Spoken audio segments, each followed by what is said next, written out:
Share बाजार retail निवेशकों की संख्या बढ़ने के साथ ही फ्रॉड के मामलात में भी इजाफा हुआ है। बिना ऑथराइज्ड पर्सन भी कंपनियों के शेयर्स पर अपनी पब्लिकली राय दे रहे हैं। कोई यूट्यूब पर वीडियो बना करके अपना अधकचरा ज्ञान बांट रहा है, तो कोई सोशल मीडिया या टेलीग्राम चैनल के माध्यम से निवेशकों को उल्टी सीधी राय दे रहा है।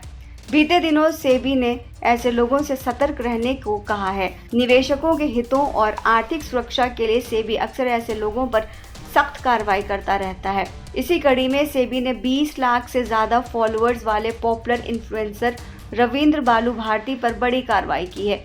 सेबी ने रविंद्र बालू भारती से गैर कानूनी लाभ कमाने पर 12 करोड़ रुपए का जुर्माना ठोक दिया है।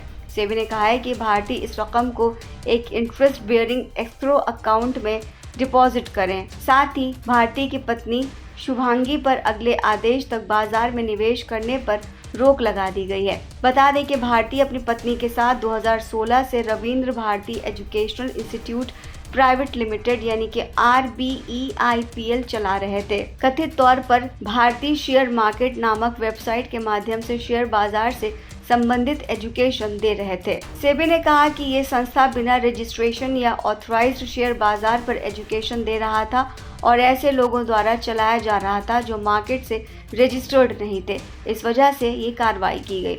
सेबी ने यह भी कहा कि भारती के खिलाफ यह कदम निवेशकों के हितों की रक्षा और बाजार की अखंडता को बनाए रखने के लिए उठाया गया है। ये संस्था कथित तौर पर ज्यादा रिटर्न का वादा कर रहे थे, जिसमें 1000% तक रिटर्न मिलने की गारंटी दी जाती थी। सेबी ने भी कहा कि इस संस्था के जरिए निवेशकों को 25% से 1000% तक रिटर्न का अनुमान लगाकर सलाहकार सेवाएं देने का लालच देकर मोटा शुल्क लेते थे। जो निवेशक ऐसी सेवाओं का विकल्प चुनते थे, उन्हें एक डील करनी होती थी जिसमें निवेश सलाहकार सेवाएं के लिए विस्तृत नियम और शर्तें शामिल थी। निवेश सलाहकार सेवाओं का लाभ देने के लिए शुल्क के तौर पर निवेशकों से उनके द्वारा निवेश पर कुछ प्रतिशत का रिटर्न भुगतान करने को कहते थे।